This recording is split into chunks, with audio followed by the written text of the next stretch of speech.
আসসালামু আলাইকুম। আশা করি সবাই ভালো আছেন, সুস্থ আছেন এবং নিরাপদে আছেন। আমাদের বাংলাদেশে এখন জানুয়ারি মাস চলছে। আমাদের পরিক্রমায় জানুয়ারি মাস হচ্ছে শীতলতম মাস এবং রাজশাহীতে আমরা এখন মোটামুটি 10 ডিগ্রি সেলসিয়াসের মধ্যে আছি। আলহামদুলিল্লাহ আমরা ভালো আছি। চলছে বিপিএল খেলা। খেলা দেখতেছিলাম। খেলা দেখতে, দেখতে মনে হলো যে আপনাদেরকে কিছু স্বাস্থ্য টিপস দেই। তো ১ম যে কথাটা বলব সেটা হচ্ছে যে আমাদেরকে স্বাস্থ্য সচেতনতা খাদ্যাভ্যাস থেকে বাড়াইতে হবে। আপনার মুখ যদি সচেতন হয় তাহলে আপনি স্বাস্থ্য ভালো রাখতে পারবেন। ১ম কথা হচ্ছে যে আমরা স্বাস্থ্য সচেতনতা বৃদ্ধি করতে হবে আপনার পরিবার থেকে, নিজের থেকে।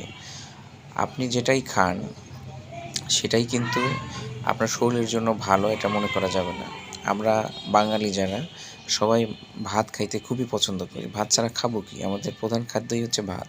কিন্তু ভাত যদি আপনি তিলমেলা খান তাহলে কিন্তু আপনার সমস্যা হবে। আপনার চর্বি বেড়ে যাবে। আচ্ছা, মেইন কথা হচ্ছে যে ৩ বেলা খাইলেও কোনো সমস্যা হবে না। কাদের হবে না? যারা নিয়মিত শরীরচর্চা করেন, ব্যায়াম করেন, হাঁটাহাঁটি করেন, ওনাদের কোনো সমস্যা নেই। কিন্তু সমস্যা যেটা এখন হয়ে গেছে সেটা হচ্ছে যে আমরা যান্ত্রিক হয়ে গেছি। আমরা হাঁটতে চাই না। আমরা ঘর থেকে বের হলেই কিন্তু বাইক নিয়ে বের হচ্ছি। তারপরে আপনার অটোতে উঠতেছি। তারপরে আপনার বাসে উঠতেছি, ট্রেনে উঠতেছি। মানে আমরা হাঁটতেই চাই না এবং না হাঁটার ফলে আমাদের ব্যাপক সমস্যা হয়ে গেছে।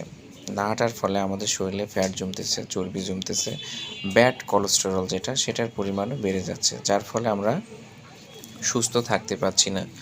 অনেকের ট্রাইগ্লিসাইড বা টিজি সবচেয়ে বেশি হয়ে যাচ্ছে, 200 প্লাস হয়ে যাচ্ছে, 300 হয়ে যাচ্ছে, 400 হয়ে যাচ্ছে এবং আমাদের শরীরে প্রদাহের সৃষ্টি হচ্ছে। মানে আমাদের শরীরে দেখা যাচ্ছে জ্বালাপোড়া হয়, পেটে জ্বালাপোড়া হয়, পেট ভালো থাকে না, আমরা সুস্থ থাকতে পারি না। আচ্ছা, এখন আমরা সুস্থ থাকার জন্য আমরা কি, কি করতে পারি সেটাই একটা টিপস আপনাদেরকে বলবো। সেটা হচ্ছে যে আমাদের বেসিক যে এখন সমস্যা হয়ে গেছে সেটা হচ্ছে যে আমরা খাদ্যের যে বিষক্রিয়া এটা বাংলাদেশে অনেক বেশি, প্রচুর বেশি। এটা মনিটরিংয়ের তেমন একটা হয় না। দেখা যায় যে আমরা সকালে সিমে বা বেগুনে বিষ দিচ্ছি, বিকেলে সেটা বিক্রি করে ফেলছি এবং রাতে সেটা রান্না করে খেয়ে ফেলছি এবং সেটা আমাদের শরীরের উপর ব্যাপক প্রভাব পড়ছে।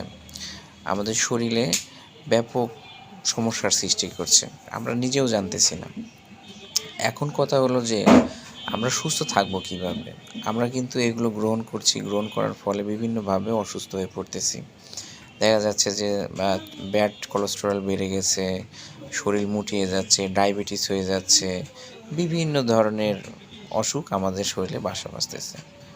তো এইগুলো থেকে রক্ষা পাওয়ার একমাত্র উপায় হচ্ছে সকালবেলা ঘুম থেকে আপনাদের উঠতে হবে। সকালবেলা ঘুম থেকে উঠে আপনি যদি হাঁটাহাঁটি করেন, 30 মিনিট একটানা হাঁটলেন বা 45 মিনিট একটানা হাঁটলে কিন্তু আপনার শরীর ভালো থাকবে। আপনার ডায়াবেটিস হবে না। তারপরে আপনার শরীরটা ফিট থাকবে। আমরা 3 বেলা ভাত খেলেও কিন্তু আমাদের কোনো সমস্যা হবে না।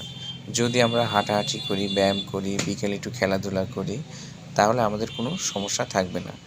আর সবচেয়ে বড় কথা হচ্ছে যে আমরা যারা রেড মিট পছন্দ করি, বাঙালিদের খাদ্য তালিকায় গরুর মাংস, খাসির মাংস এগুলো কিন্তু পছন্দের শীর্ষে থাকে। একদম পেট উজাড় করে খায়। খুব বেশি চর্বি খাওয়া ঠিক না। যেকোনো মানুষের চর্বি খাইলে কিন্তু আপনার শরীরে সেটা জমতে থাকে যদি আপনি বার্ন করতে না পারেন। তো আমরা যদি আমাদের জীবনযাত্রাকে পরিবর্তন করি, বিশেষ করে 10টার মধ্যে ঘুমিয়ে যাওয়া এবং একটি হরমোন আছে যেটা নিঃসরণ হয় আপনার রাত 11টা থেকে 2টার মধ্যে এবং সেটা অন্ধকার রুম হইতে হবে। সেটা যদি নিঃসরণ হয় আপনার শরীর থেকে, আপনি যদি ঘুমায় পড়েন 10টার পরে বা 10:30টার পরে, বিশেষ করে 10টা থেকে আপনার ভোর 4:30টা পর্যন্ত কি 4টা পর্যন্ত যদি ঘুমাইতে পারেন আপনার শরীরের জন্য খুবই ভালো একটা কাজে দিবে। সকালে উঠে আপনি ফজরের নামাজ পড়ে একটু হাঁটাহাঁটি করলেন, আপনার শরীর ভালো থাকবে এবং একটু দ্রুত ঘুমাইতে যাওয়া এটাও আপনার জন্য ভালো হবে।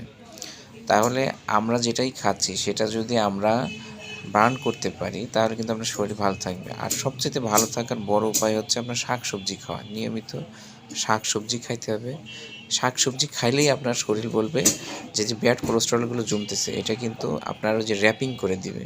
ওই কোলেস্টেরলগুলোকে একটা শেপ দিবে যেন ক্ষতি করতে না পারে আপনার শরীরটাকে শাকসবজি। মাছ খাওয়া যাবে, মাছের চর্বি খাওয়া যাবে। ওমেগা 3 যেগুলোতে পাওয়া যায়, যেমন আপনার সামুদ্রিক মাছে পাওয়া যায়, তারপরে চিয়া সিডে পাওয়া যায়, সূর্যমুখীর বীজে পাওয়া যায়, ঠিক আছে?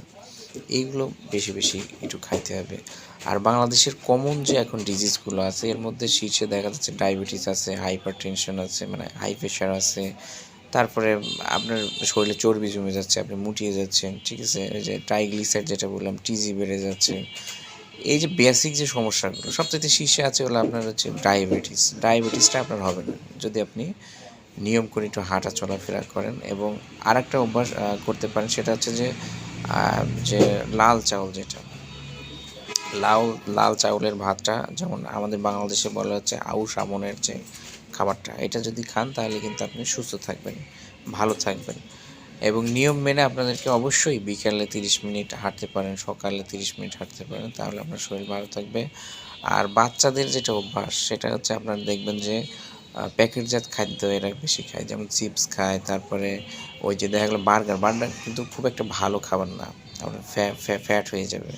তারপরে আপনার ওই দেখা গেল যে কাচ্চি বিরিয়ানি খাচ্ছে, তারপরে গরুর মাংস খাচ্ছে, এবং অনেকের অভ্যাসই থাকে যে চর্বি খাওয়া, ঠিক আছে? চর্বি খুবই স্বাদ লাগে, খুবই সুস্বাদু, ওটা খেয়ে ফেলে। তো বাচ্চাদের শরীর স্বাস্থ্য ভালো রাখার জন্য কিন্তু আপনার এই সচেতনতাগুলো অভিভাবক লেভেল থেকে বৃদ্ধি করতে হবে, যেন আপনার বাচ্চাটা ছোটোবেলা থেকেই যেন সুন্দর সুস্বাস্থ্যে বেড়ে উঠতে পারে।